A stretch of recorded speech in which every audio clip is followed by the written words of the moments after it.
The poem of the man God. The third year of the public life. Chapter 433. The Sabbaths in the peace of Nazareth. 13th of May, 1946. The Sabbath is a day of rest. That is already known. And men rest, as well as having tools covered up or neatly arranged in their places. Now that the red sunset of a summer Friday is almost over, Mary, who is sat at her smaller loom in the shade of the huge apple tree, stands up, covers it, and with the help of Thomas, she carries it back to its place in the house. And she asks Aurea, who is sitting on a little stool at her feet, sewing with still unskillful hand, the dresses given to her by the Roman ladies and fitted on her by Mary, to fold her work tidily and put it on the shelf in her little room. And while Aurea is doing so, the mother with Thomas goes into the workshop where Jesus and the zealot are busy, putting straight saws, planes, screwdrivers, hammers, tins of paint and glue, and sweeping away sawdust and shavings from the benches and the floor. Of all the work done, so far only 2 small planks of wood remain, gripped in a vise at an angle, so that the glue may dry up at the joints. It may be a future drawer, and a stool half painted, besides the strong smell of fresh paint. Aurea goes in, and she bends over Thomas's burring work, which she admires and asks, somewhat curious and instinctively coquettish, what it is for and whether it would suit her. It would suit you fine, but it suits you better to be good. These ornaments embellish the body only, but are of no use to the spirit. Nay, by cherishing coquetry, they are harmful to the spirit. Why do you make them then? Asks the logical girl. Do you want to harm a spirit? Thomas, who is always kind-hearted, smiles at the remark and says, what is superfluous is harmful to a weak spirit, but in the case of a strong spirit, an ornament remains exactly what it is, a brooch to hold a garment in place. For whom are you making it? For your bride? I have no bride and will never have one. For your sister, then? She has more than she needs. For your mother, then? Poor old soul, what would she do with it? But it is for a woman. Yes, but it is not you. Oh, I would not even think of it. And now that you have said that those things there are harmful to the spirit, I would not like to have it, and I will take the fringes off my dresses. I do not want to do any harm to what belongs to my Saviour. Clever girl! See, with your good will, you have done a nicer work than mine. Oh, you are saying so because you are kind. I'm saying so because it is true. See, I took this piece of silver, I reduced it to thin plates as I needed them, then with a tool, or rather with many tools, I folded it thus. But I still have to do the most important work, join the parts together in a natural manner. At present, only these 2 tiny leaves joined to their little flowers are complete. And Thomas, with his big fingers, lifts a graceful stem of a lily of the valley, joined to a leaf, which is a perfect imitation of a natural one. It is impressive to see the trinket shining with the brilliancy of pure silver, held by the strong, dark fingers of the goldsmith. Oh, lovely! There were many on the island, and we were allowed to pick them before sunrise, because we blonde girls had never to take the sun, so that we might be more valuable. They compelled brunettes instead to stay out in the sun until they felt sick, to become darker. They What do you say when one sells something, saying that it is one thing, whereas it is another? Who knows? Deceit? Swindle? I don't know. See, they deceived them, saying that they were Arabs, or that they came from the Upper Nile, where it rises. They sold one girl, saying that she was a descendant of the Queen of Sheba. Fancy that! They did not deceive the girls, but the purchasers. So you say, they cheated. What a race! A wonderful surprise for the purchaser when he saw the false Ethiopian grow lighter. Did you hear that, master? How many things we do not know? Yes, I heard. But the sad side is not the cheating of the purchasers. It is the destiny of the girls. That is true. Souls desecrated forever, lost. No, God can always intervene. He did on my behalf. You saved me, says Aurea, turning her clear, serene eyes towards the Lord. And she concludes, and I am so happy.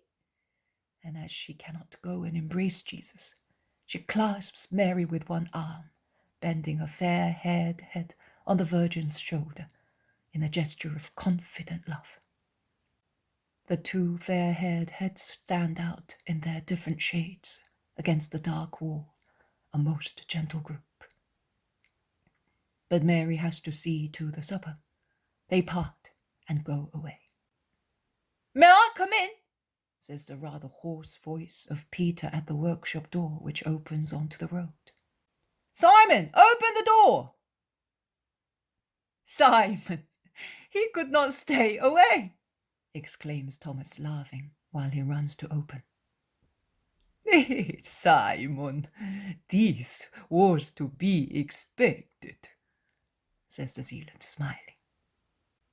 But it is not only Peter's face which appears at the door. All the apostles from the lake are there, with the exception of Bartholomew and Iscariot. And Judas and James of Alphaeus have already joined them. Peace to you. But why did you come in this heat? Because we could not stay away any longer. It's 2.5 weeks, you know. Do you understand? We have not seen you for 2.5 weeks. And Peter seems to be saying, 200 years! An enormity! But I told you to wait for Judas on every Sabbath. Yes, but he did not come on the last 2 Sabbaths, and we have come here on the 3rd one. Nathanael remained there because he's not too well, and he will receive Judas if he goes there, but he will not go. Passing through Tiberias to come to us, before going to the great Herman, Benjamin and Daniel told us that they had seen him at Tiberias, and, of course, I will tell you later, says Peter, who has stopped speaking because of a tug at his tunic by his brother. All right, you will tell me. But you were all so anxious to have a rest, and now that you have had a chance to have been running about like this, when did you leave? Yesterday evening. The lake was like a mirror. We landed at Tarichea to avoid Tiberias, so that we will not meet Judas. Why? Because, master, we wanted to enjoy your company in peace.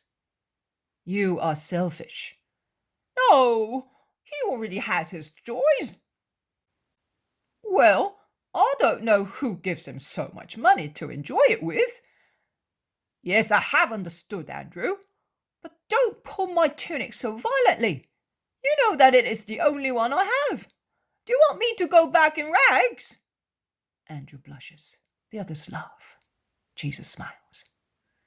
Well, we landed at Tarichea also because, well, don't reproach me. It may be the heat. It may be that I became wicked when I am far away from you. It may be the thought that he left you to join. Listen, stop tearing at my sleeve. You see that I can stop in time. So, master, it may be for many reasons. I did not want to commit a sin, and if I had seen him, I would have committed one. So I went straight to Tarakia, and at dawn we set off. Did you pass through Kana? No, we did not want to come the long way round, but it was a long way all the same, and the fish was beginning to go bad. We gave it to the people in a house to have shelter for a few hours, the warm hours, and we left after the 9th hour, about the middle of the following hour. It was like an oven.